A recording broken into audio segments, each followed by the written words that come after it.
A lot of celebrity couples recommend a unique lifestyle choice after they get married. Living separately, not just in separate houses, but possibly thousands of miles away from your spouse. The most recent example that I saw of this was Cheryl Lee Ralph and her husband Vincent Hughes. They live thousands of miles apart, and she claims this is a huge reason they have a long-lasting relationship. She talked to People magazine about their love story, including their non-traditional living arrangement, which has worked out wonderfully for nearly 2 decades now. 4 years after her divorce from her first husband, she found love again with Vincent Hughes. The two met while she was starring in Thoroughly Modern Millie on Broadway in New York, and they were smitten but separable from the start. She said, I love the idea that it's like people say we were inseparable. It's like we were separable. We were imminently separable. In a loving sort of way. They need their personal space. Mm-hmm. She said, I'm very fortunate. The man I'm married to is Senator Vincent Hughes. And you fall in love with someone and you realize he's not leaving his career. He's not leaving Philadelphia. And I'm not leaving Hollywood. When you have children, it's very difficult. She has children from her previous marriage who I assume live in California with her. So in the beginning, they found a solution that has endured since. Every 2 weeks, we see each other, and it's continued to work out well. When I go to see him, I love to see him. When it's time to leave, bye-bye. See you soon. I'm telling you, life is good. That's a lot of financial, connection for a 2-week booty call. Well, they are rich, so they can afford to do things like this, and she is in a long-distance relationship with her husband. For a long time. Of decades. Yeah. She says, he has his own life. I have my own life. He has his own real career. I have my own real career. He has his light to stand in. I have my light to stand in. He's not looking at me thinking about status or this or that. He's doing his thing. I get to do my thing. When I go to see him, I love to see him. We will celebrate 20 years of marriage, and some people can't even get through 2. Well, I mean, if it's 20 years and it's every 2 weeks, does that make it like 10 years of marriage? If you put it all together, it's probably 2 years. Yeah. If you put all the time that they've spent together in person. I don't know. Is this like...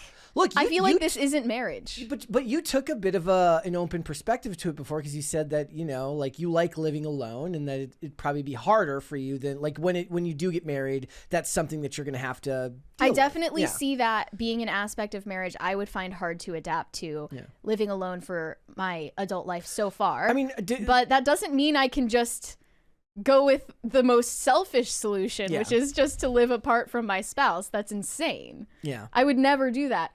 One thing I have entertained as a possibility, other people, this is kind of an old world sensibility, having separate beds, perhaps, separate bedrooms. That's something that you've seen like on TV shows for decades because of the FCC guidelines.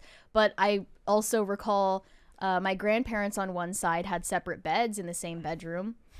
Sometimes there's a degree of personal space that makes sense. I mean, living across the country from your spouse does not make any sense. We had a story. Did we ever figure out who it was where they had houses next door to each other? Did we ever figure out who it was? I think my first instinct was Gwyneth Paltrow. And she actually is in this list of celebrity couples who are married but live apart. Gwyneth Paltrow and Brad Falchuk live separately. She said in an interview, all my married friends say that the way we live sounds ideal and we shouldn't change a thing. Because we each have children, we have teenage children whom we love very much. We're trying to be mindful and give them space and not move too quickly. So that was more about they had blended keeping family. Their kids separate. Blended families. Looks like that complicates things. Same thing that Cheryl Lee Ralph said about her situation. But still. Yeah. Doesn't make a lot of sense to me. Does this seem like something that would ever actually work? I mean, I guess to me, am I supposed to 100% believe that there hasn't been any shenanigans in those 20 years? Is the idea here that they're as loyal to each other? I don't know. You suspect infidelity. I suspect more than that. I suspect maybe they have their own kind of open contract on how they do these things, perhaps. Celebrity couples are all in. Talking about in the age of polyamory being like pushed as normal, that's not what something like this would look like for them. What do you think, Phil? I don't care. I don't. Is this something you would do? No, I mean no. Like I'm a vanilla, boring guy. So this isn't really in the category. I'm not gonna have like a separate room or separate whatever for me and my girl or whatever. And I think it's a non-issue. Like the stuff that they put on TV is just like the stuff they put on TV was just because of the FCC, and I don't really believe that anyone actually does this. Or I saw it. What I'm saying is like Yeah. it's a vanishingly small amount of people. Definitely. You know, it's not like a lot of people are doing this kind of thing. I think most people want to be around their significant other, and so I think that it's actually a non-issue. You know. Well, is Whoopi Goldberg married currently? I know she's been married before, but I don't know if she's been married for a long time, I think. Divorced currently. Was it her or Oprah that's been married for a long time? Oprah's in a long-term relationship, but she's not never married. Yeah. I think it was Whoopi Goldberg who said that she didn't want to be married because there's going to be someone in her house like all the time, and she just doesn't want to give up her privacy or something. I mean, that is a real discussion to have about. I mean, it's going to come up later in the influencer segment, which is like a certain level of you have to give up a certain level of comfort to start to cohabitate with somebody because of all the benefits that come with a long-term relationship. That if you are an do you have to give up a certain level of comfort if or you are just a used to being certain alone level? Well, I mean, okay, so maybe you have to give up certain things that you're used to. But That's what I mean. Know that it's actually about That's what I mean. Give up a certain level of what you're used to. Thank you. Okay. They also mentioned Travis Barker and Kourtney Kardashian as another example. Yeah. During a 2022 interview, they talked about how they plan to combine their households, but they were taking it very slow.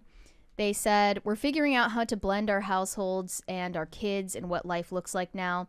For the most part, we're getting those things in place. We do family dinner every Sunday night with all the kids at his house." So they're still living separately at this point in their marriage. But then they had their first child together and still have separate houses after that. Yeah. Like, how confusing is that for a kid? They said there will be a shared home in the future eventually. When they get around to it. Yeah, they say they've both lived in their own homes their whole lives for the most part. They have their own rooms, but they're a block away. So I guess they live in the same neighborhood. It's funny that they recommend this, though, to other couples as if this is something that's financially Most viable. people cannot afford two houses, you numbskull. Well, that's why it's funny because Hollywood is full of luxury beliefs that they push on the average everyday person, not realizing that the average everyday person can't actually sustain that. It's just so ridiculous to even. It's just ridiculous. The It's Claire ridiculous to Danes, even think this is a thing. The Claire Danes and Hugh Dancy one is funny because it says Claire Danes, basically she was filming Homeland, so they had to have a long distance relationship because she was in North Carolina and he was in New York. One of the funnier situations is I remember that the whole reason that the X-Files moved from Vancouver to Los Angeles was because David Duchovny at the time was married to Téa Leoni and he wanted to be closer to his family. So he literally forced the entire, because he was so powerful within the production of the show, forced the whole show to upend itself and move to California. I was actually just watching this whole bit on, it took 5 weeks to just label, box, and categorize all of the equipment and sets and then ship it from, and then these poor, it's like this, and so then all of the Vancouver crew gets screwed, doesn't get to make the move to California, and all of this because he wanted to be closer to his wife, I suppose, because a lot of actors end up having to have separate residences because so many shows are filmed in Canada. This could have saved Kevin Costner's marriage. Maybe, yeah. Actually, because he talked about his divorce and how his job filming Yellowstone separated him from his wife. I mean, she seemed like a bit of a bad egg anyway. A little bit of a piece of work, for Yeah. sure, but she didn't like how his work consumed so much of his life and so much of his time. Actors have some of the most unconventional jobs on the planet, so I understand how that would tear apart a relationship.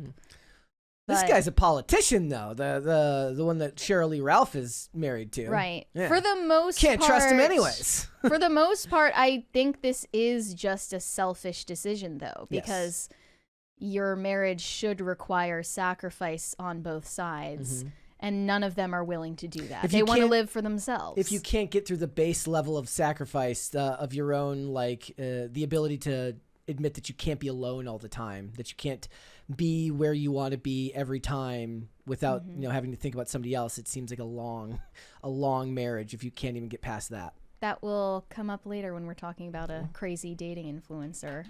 Thanks for watching. Listen to full episodes of Pop Culture Crisis on Spotify. Keep up with us on social media and make sure you subscribe and ring that bell so you never miss the show. Bye, guys.